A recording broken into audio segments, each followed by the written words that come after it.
get a lot of notes.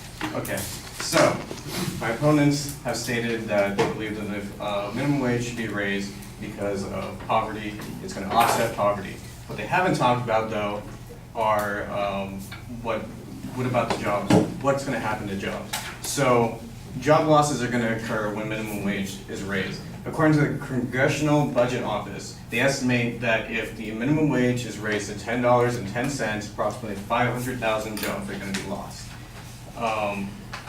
which is a huge number. Now, in economics, we have something called Kuhn's law, and we have the Phillips curve, and they relate unemployment to GDP. Now, my opponents stated that $25 billion of GDP will be created if they raise the minimum wage. However, total GDP is $14 trillion, that's a US GDP. So if you raise the minimum wage and we have approximately 500,000 jobs lost, which is approximately 1% of the employment force, then we're going to have a 2% reduction in GDP, which means that we will be losing approximately, I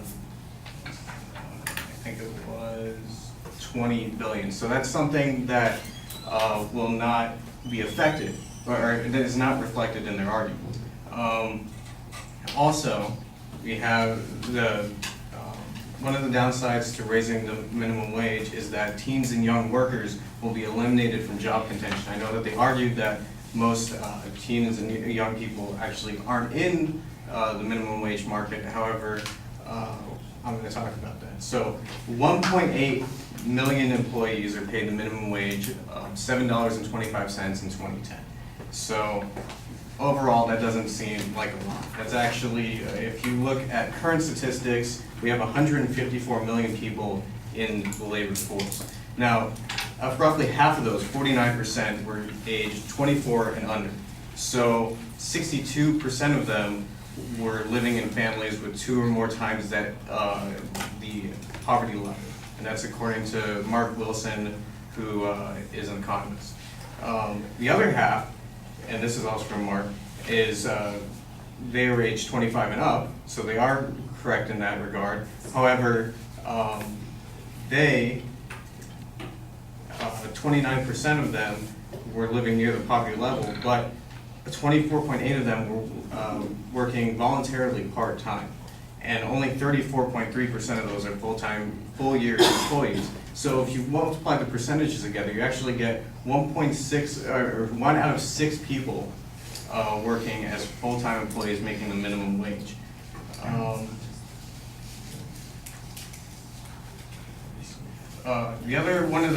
One of the other negatives that we have are that companies are going to pass the costs on. So if you have an increase in the minimum wage, total cost is going to go up, as my partner described. Now, if that's the case, then what are those companies going to do to offset those profit margins? As we know, most companies are going to want to keep their revenue stream up. They're going to keep their profit stream up. So they're going to pass the profits off, or pass the costs off to the consumer. And that's actually something that's written in Kuhn's law. So already we have the California wage being raised to $9 this year to kind of offset that. So what are some restaurants doing? Some restaurants are increasing their wages by 1.4% for Jack in the Box, 2% for Cheesecake Factory, and 1.7% for BJ's. Now, for most of us, that's kind of, 1%. What does that mean to us? But when you think about it, you think about the chains and all these people that are working there, that adds up. That adds up a lot. Probably more than how many employees they have. So they're in actuality, they're really raising their own prices and raising their revenue stream and using this as an excuse. And okay, so back to job losses then. One of the things I wanted to talk about were opportunity costs. So my partner mentioned that the minimum wage is not something that you can live off of anywhere. And of course, my opponent said, now of course that's the case. The minimum wage isn't supposed to be that tool for mechanism that enables you to get that 2-bedroom apartment, that nice car and all that. It's supposed to be able for you to survive. and that means making trade-offs. So David Newmark from University of California, and he works for the Federal Reserve, says that we can conclude that the evidence that shows minimum wage pose a trade-off of higher wages against some job losses for others, and that policymakers need to bear this trade-off in mind when making decisions about increasing the minimum wage. So what he's trying to say is that these opportunity costs, you need to make these trade-offs. If you're going to be an unskilled worker and you're not willing to invest the time that you need into yourself, then of course you're not going to be able to go and get get that nice 2-bedroom apartment in New York, or that nice place downtown LA. That's not going to be able to happen.